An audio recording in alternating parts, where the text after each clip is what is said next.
having navigated the currents of romantic and comic interpretations of history, we now plunge into the colder waters of tragic and ironic perspectives. We're shifting our lens from the grand unfolding story, the processionary view of time, to a more static, structural snapshot. Think less epic saga, more architectural blueprint. And here's a crucial shift. The theme often takes center stage over plot. Plot, as in the strategy of an unfolding narrative.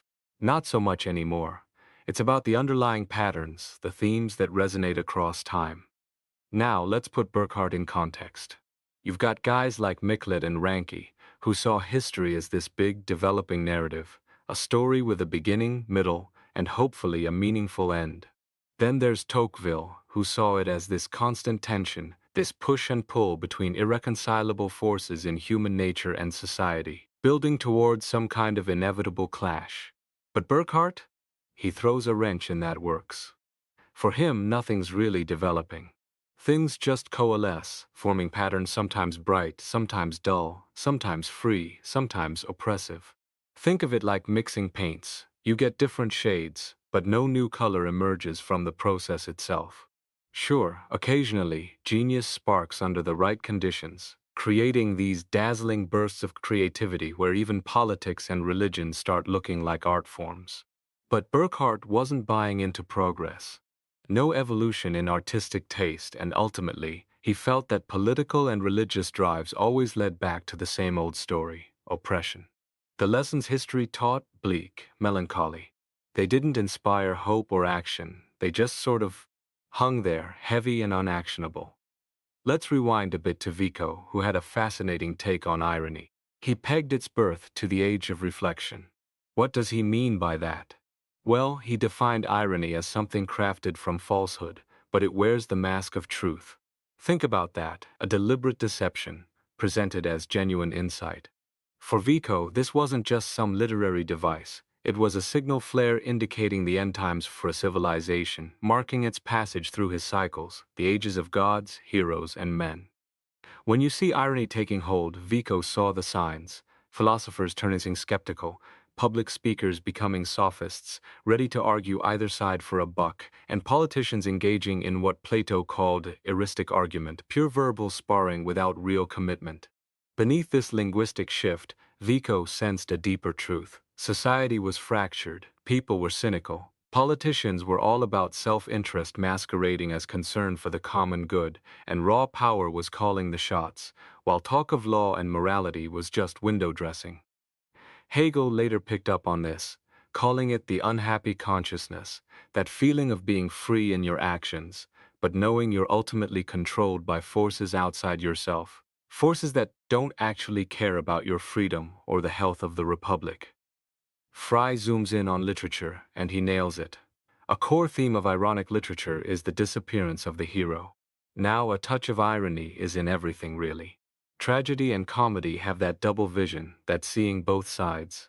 Even romance can have it if the writer seriously considers the possibility that the hero might actually lose.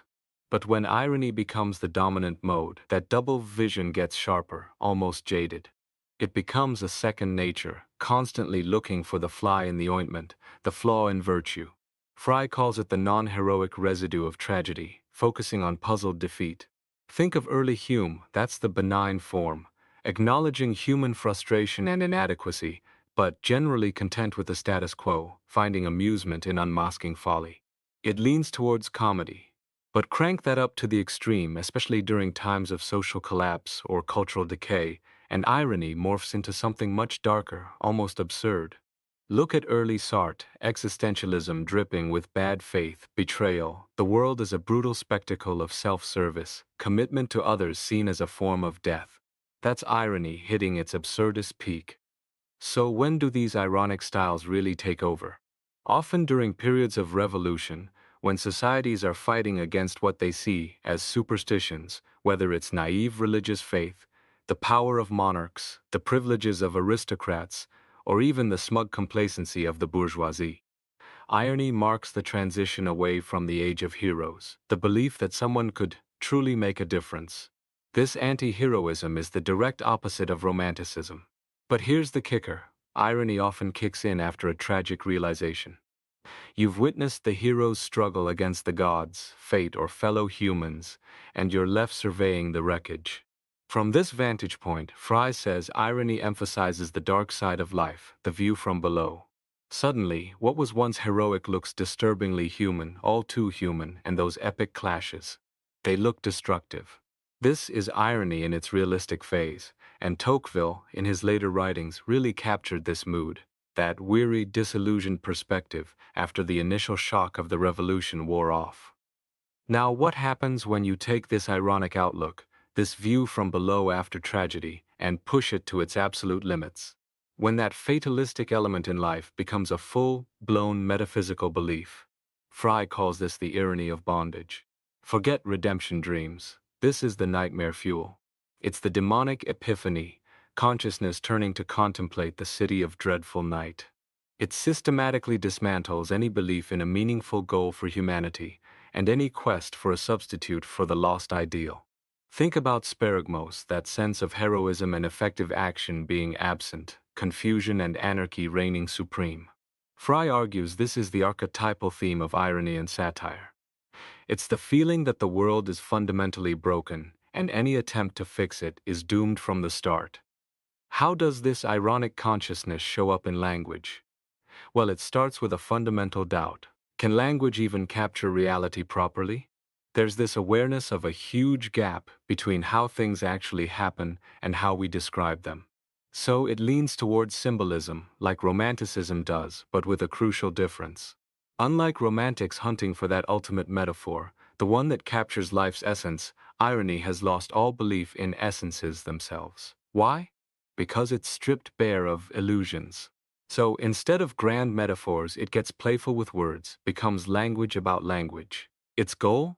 To break the spell, dissolve the bewitchment that language puts on our minds. It's suspicious of any neat formula, any easy answer, and loves pointing out the paradoxes hidden in every attempt to pin down experience. Think aphorisms, pithy sayings, gnomic utterances that upon closer inspection turn back on themselves and unravel their own supposed truth. The world becomes a forest of symbols, a prison made of language, and since there seems to be no escape, the best you can do is blow up all the formulas and myths, just to contemplate things as they are, with a resigned shrug. Okay, let's bring in Karl Loveth. He argued that Burckhardt was a game changer, finally freeing the idea of history from the grip of myth, and that whole problematic philosophy of history that plagued thinkers from medieval times right up to the mid-19th century. Sounds great, right? Liberation.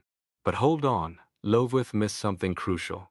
Burckhardt's own brand of urbanity, his wit, his realism, his obsession with seeing things as they are, even his reactionary undertones, these weren't free of myth either. They were part of a different kind of mythic consciousness, what Fry calls the mythos of satire. So Burckhardt didn't free us from all myths. He just swapped one set, the myths of romance, comedy, tragedy for another, the myth of satire. In this satirical view, history becomes a work of art, sure, but a very specific kind of art, purely contemplative. Think Sisyphus pushing his rock endlessly, passively, resignedly, rather than Prometheus stealing fire to illuminate the present. It's art for art's sake, detached from the messy business of changing the world. So how do people generally view Burckhardt? You typically get two camps. On one hand, you have the admirers. They see him as this incredibly sensitive observer, documenting how culture degenerated under the weight of nationalism, industrialization, and mass society. They praise his perception, his ability to see things clearly, calling his method of Anschauen timeless. They tend to gloss over his weaknesses as a theorist, or the potentially troubling ethical and ideological baggage that comes with his epistemology. On the other hand, you have the critics. They see a smart guy maybe, but one with a fundamentally flawed vision. They point fingers at his Schopenhauerian pessimism about human nature and knowledge, criticizing his one-sidedness both historically and ethically. They often dismiss him as just a product of his own time, not taking his ideas about historical process seriously. And they miss the aesthetic justification for his stance, which, let's face it, reveals a deep-seated nihilism, egotism, and reactionary bent. The truth, as the text suggests, isn't somewhere between these views, but underneath both. Both perspectives miss key aspects of his complex legacy. Where did Burckhardt's historical vision actually land? Right where Tocqueville's ended. No room for the soaring enthusiasm of romance, the sunny optimism of comedy, or the resigned acceptance of tragic fate. Burckhardt looked around and saw a world where virtue was often betrayed, talent twisted towards nasty ends, and power used for base purposes. He found very little virtue in his own era, nothing worth putting your full faith in. His only real devotion was to the culture of old Europe, but even that he saw as a ruin, like those crumbling Roman statues overtaken by vines, struggling against nature itself. No hope of rebuilding this ruin, his goal was simply to remember it. Now, don't mistake this for simple nostalgia. His attitude was critical. He wasn't like Herder, blindly championing everything old.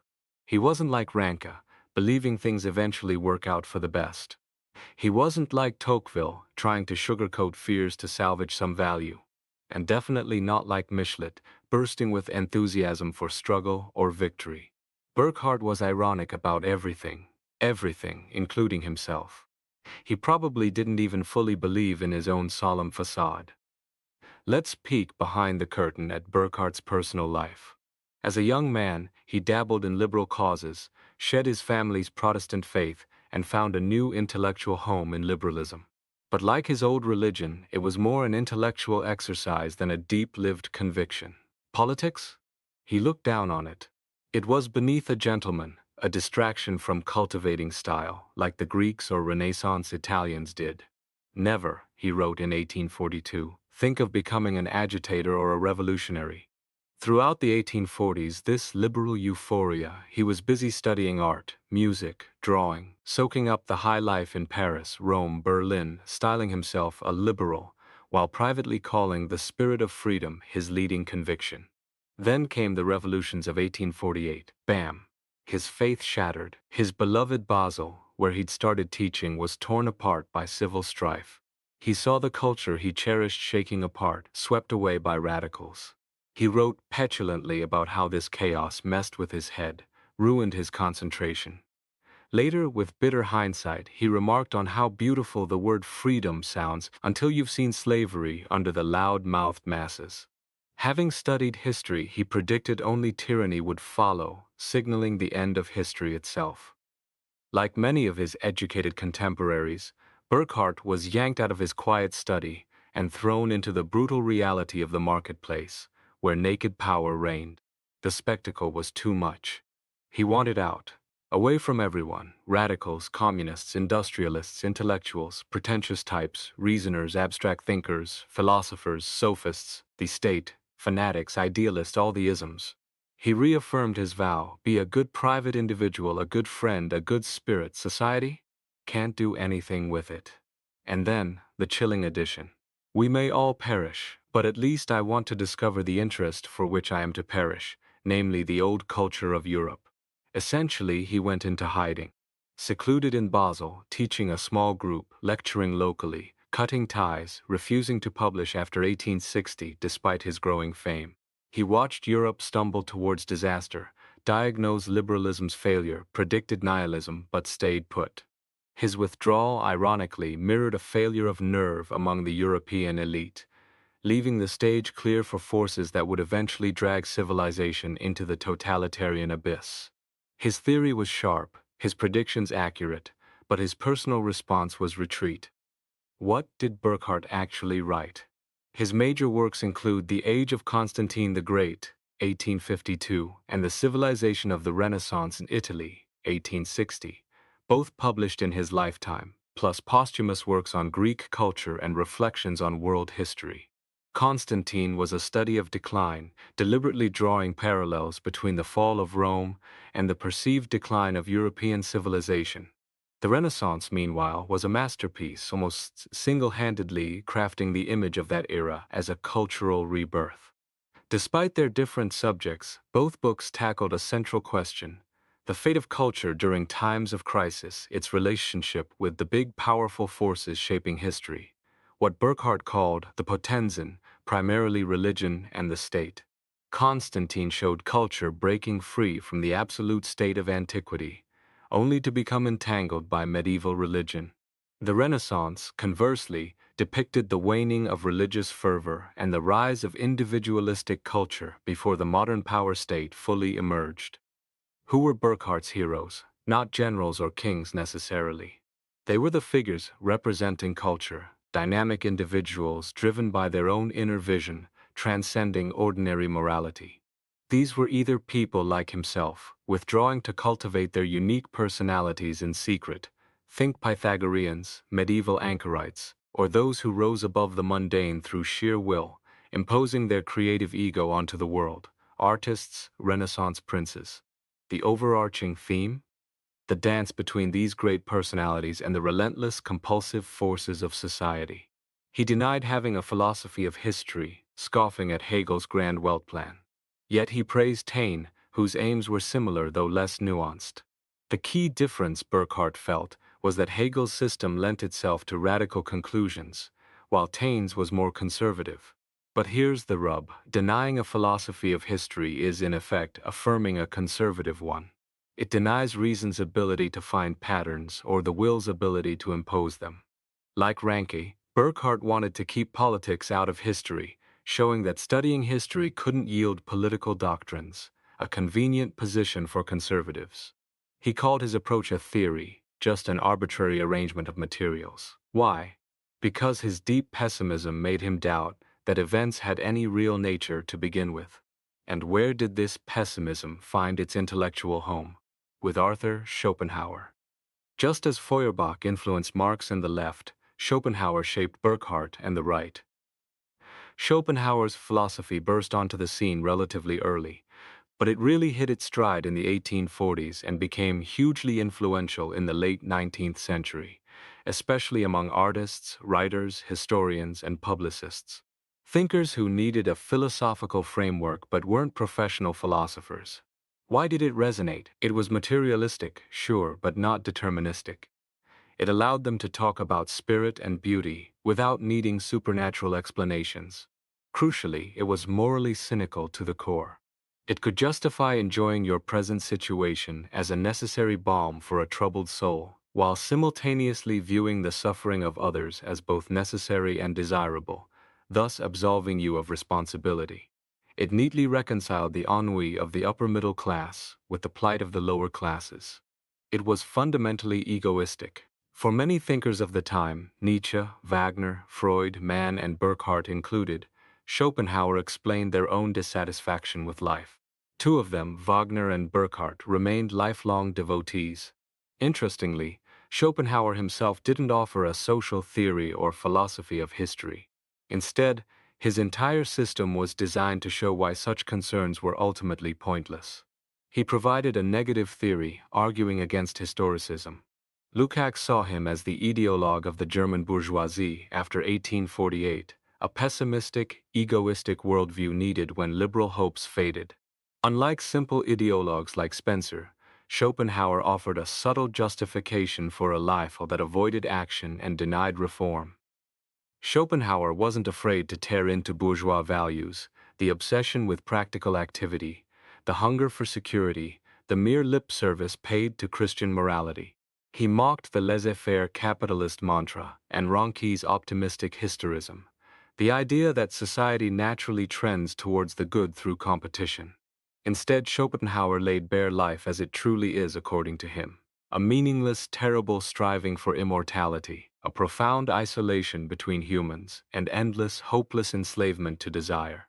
Ultimately, his worldview leaves everything untouched, undermining any motivation to act, selfish or altruistic. One reason it appealed to intellectuals in the late 19th century was its compatibility with Darwinism. If Darwin showed a purposeless nature, Schopenhauer showed a purposeless man. His social world? A collection of individuals trapped in their own desires, bumping randomly into each other, each potentially just a tool for another's egoistic satisfaction. Marx saw alienation, man from nature, man from man, man from self, but believed it could be overcome through historical change and genuine community. Schopenhauer said nope. All apparent communities are illusions, love is a fraud, progress is a myth. Schopenhauer agreed with Feuerbach that reality is sensuality, and man is nature achieving consciousness. But for Schopenhauer, consciousness was a curse as much as a blessing. It brought the ability to distinguish past from future, leading to expectation and remorse, and ultimately, the fundamental feeling of suffering. Animals feel pain, humans feel pain and know they are feeling pain. That double pain is the engine of human effort. We try to relieve pain through action. But here's the twist: the effort is always self-defeating. Fail and the original pain remains, maybe worse. Succeed and you replace the pain of want with the pain of satiety and boredom, starting the cycle anew. So, all human striving is rooted in a meaningless, unsatisfying loop of will acts, compelling us until death. The very sense of striving, Streben, which Feuerbach celebrated as human pride, is for Schopenhauer both the fact and the burden of existence. Reason and knowledge, not tools for growth or love. Reason just tells you where you are, in time and space, destroying any illusion of free will. It allows abstract contemplation, but offers no hope that relieving suffering will actually work. Given this bleak outlook, could suicide be the answer? Schopenhauer dismissed it. It's not a solution, but proof you're taking life too seriously. Suicide denies only the individual instance, not the species itself. The real goal: deny the species. How? Through art. Through our power of imagistic representation. True freedom lies in creating worlds from perceptions, not acting on them. The highest aim is to experience this freedom, and the best life is one dedicated to fictive recreation. History, then, is secondary. It assumes a real-time, objective reality using causal logic. But lived experience? Just the endless game of desire, satiation, failure, boredom, driving the next impulse. It's chaos, masked by motives and statements that reveal only blind, egoistic will. Genius, in this view, isn't about participating in history, but being a pure spectator, completing the forms mentally. For history, it means playing with facts, creating a pleasing image for contemplation. Historical knowledge is second-order knowing, preventing easy jumps to grand ideas. It's closer to poetry, abandoning detail for inner truth.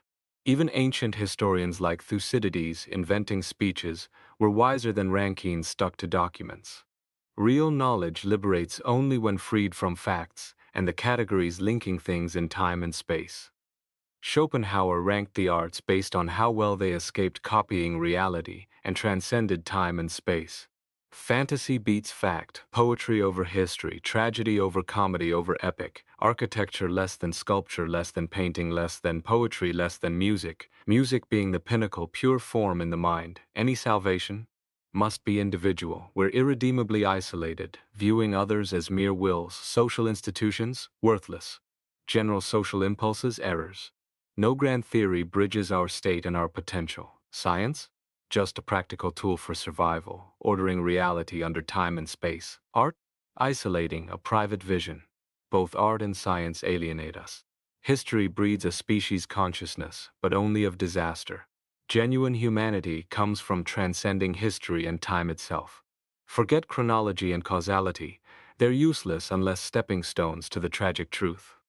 The greatest crime of man is that he was ever born. Talking about evolution or shared projects, pointless. History is personal, constructed from needs and resources. The only history that matters is the one that convinces you to ignore history. He sidesteps the Hegel-Rank debate. All men are alike, some can withdraw, the blessed, acting leads to failure. Contemplating pure form is the goal. Past, present, future dissolve, only the present matters. Want only what you can enjoy long-term, non-materially, personally. It's pure narcissism. Contemplating your own projected form is nirvana. You wait there for your return to blind nature. He dissolves history by denying both humanity and nature. Perfect for those wanting to ignore social issues. Burckhardt's skewed Renaissance, Nietzsche's Greek tragedy, Wagner's Gesamtkunstwerk, Mann's Buddenbrooks, also born under this influence. Disgust with society, refusal to believe action helps, fleeing into art as isolation. That's the Schopenhauerian stamp. Back to Burckhardt. During his lifetime, he wasn't exactly a crowd favorite among historians. Too subjective, too irresponsible, they muttered. But then, as the cracks in the Rankian edifice widened, and thinkers grappling with the aftermath of the revolution started weighing options between Marx and Schopenhauer, Burckhardt's star began to rise. It says something about both him and the times that this Schopenhauerian pessimist, seeing history as an egoistic artistic exercise, found his moment. It was an age sensing decline but unwilling to admit it, finding solace in art as an opiate. By then, Nietzsche had already spotted the worm in Schopenhauer's apple, exposing it as a fear of living. He tried to warn Burckhardt, suggesting his history hinted at a new way forward, but it wasn't enough. Burckhardt? He basically ignored Nietzsche, not because he was commendably avoiding disputes, but because he genuinely disliked disputes. Schopenhauer had taught him that exertion was pointless, and living well meant doing what pleased you in thought and deed. How did Burckhardt launch his magnum opus, The Civilization of the Renaissance in Italy? With a disclaimer, he called it an essay, acknowledging that everyone sees civilizations differently, and since Italy is the mother of our own, subjectivity is unavoidable. Judgment and feeling will inevitably color both writer and reader. He hinted at a planned section on the art of the Renaissance that never made it. Then, boom, straight into the history of 12th and 13th century Italy, setting the stage. What followed was a dazzling, impressionistic sweep, sketching political developments, city-states, international relations, capturing the unique flavor of Italian political life. The famous opening chapter, The State as a Work of Art, discussed war, the papacy, and patriotism. The core idea: Italian politics disgusted the better spirits of the time. Unlike Germany, France, or Spain, which had external enemies to unite them under a monarchy, Italy was hamstrung by the papacy, an ecclesiastical state blocking national unity. They missed their chance. By the time nationalism arrived, it was too late, dominated by foreigners. Local patriotism took root, but it was a poor substitute. The section closed with a melancholic sigh: opportunities lost, purposes betrayed, tides missed. The book unfolds in 6 parts, mirroring themes from his reflections on world history: the individual, antiquity, discovery of the world and man, society and festivals, morality and religion. Culture here is vast: manners, customs, law, religion, art, festivals. Always looking for broad strokes. For Burckhardt, the Renaissance was when culture broke free from politics and religion, dominating them instead. Mundane life transformed into art, striving for perfection, free from practical demands or spiritual aspirations. Life became about achieving formal consistency. Yet, each section ends with that same melancholy bell tolling. The chapter on the individual closes with Aretino, cunning and ironic, noting thankfully such characters are impossible now. The revival of antiquity ends with humanists losing control, culture becoming banal, with a cryptic nod to the fate of opera. Society and Festivals ends with Pico della Mirandola's sublime vision of human dignity, tragically unfulfilled. Morality and Religion ends with Lorenzo de' Medici's verse about fleeting youth and uncertain tomorrow. Even the final section on morality and religion, discussing doubt and Ficino's Platonism, concludes not with a summary but with a qualified praise. The Renaissance led modern ages because of its precious fruits. No real beginning or end, just transition. It says more about the Middle Ages before and the modern age after than the Renaissance itself. Full of brilliant insights, but no overarching narrative. The Renaissance? An interlude, an entr'acte between the tyranny of the Middle Ages and the tyranny of the modern state. Its products? Like waves crashing between cliffs, caught on the wing. It didn't end, it just subsided, eventually drowned by the breakwater of the French Revolution and the banality of the modern age. Burckhardt's portrait of the Renaissance. It feels like a mix of Piero di Cosimo's strangeness and Raphael's grace, all viewed through the tired, melancholic lens of Burne-Jones or Rossetti. The tone is elegiac, but the subjects are savage and sublime. Its realism comes from not shying away from the ugly, the violent, the crude. Yet somehow you're reminded of the flowers blooming on this compost heap of human flaws. But the overall purpose? Ironic. The unspoken contrast is the gray, disillusioned world of the historian himself, late 19th century Europe. Compared to that, even the Middle Ages looked better than the modern age. The Renaissance? It embodies everything the modern world lacks. Or, put another way, the modern age is what happens when all those Renaissance traits, the ones sublimated into cultural achievement, go sour and lose their balance. Something vital, something called culture was misplaced between 1600 and 1815. In his lectures on modern history, Burckhardt saw the 16th century as a launchpad. What followed? A series of metastases. What's that? Think of it like a disease spreading randomly within a body, sudden, irrational shifts of power and symptoms jumping from one part of society to another. This concept of metastasis was central to his thinking. He admitted he couldn't explain why these transfers happened. They were mysterious. Causes were obscure, but the effects were clear. This allowed him to slice up the historical timeline into distinct segments, provinces of occurrence. Just as something new and mysterious appeared in the Italian city-states in the 14th century, so too, in the decades before the French Revolution, events and personalities took on a specifically new kind. This means the period between the Renaissance and the Revolution, though often overlooked, had its own coherence, its own metastatic pattern. It was a continuation of the early modern era, but also the termination of the Renaissance interlude and preparation for the coming storm. It too was an entr'acte, an interlude. The Age of Revolution, for Burckhardt, echoing Tocqueville, it was a new and terrible thing. It unleashed all ideals and aspirations, then all passions and selfishness, creating a despotism that would be a model for eternity. Unlike Tocqueville, Burckhardt saw only loss. Looking back, he realized the revolution wasn't finished. It was still ongoing, making true objectivity impossible. The decisive new thing? The permission and will to change things, claiming public welfare as the goal. Result? Politics elevated to the top, but guided only by anarchy or tyranny, constantly threatening to collapse. The driving force? The illusion of the goodness of human nature. Idealistic minds had let desires and fantasies batten upon a radiant vision. But Burckhardt insisted this was all illusion. A realist knows better. A historian knows wishing doesn't make it so. His task? Dissolve these illusions, return to recognizing our limits, our finitude, our inability to find happiness here.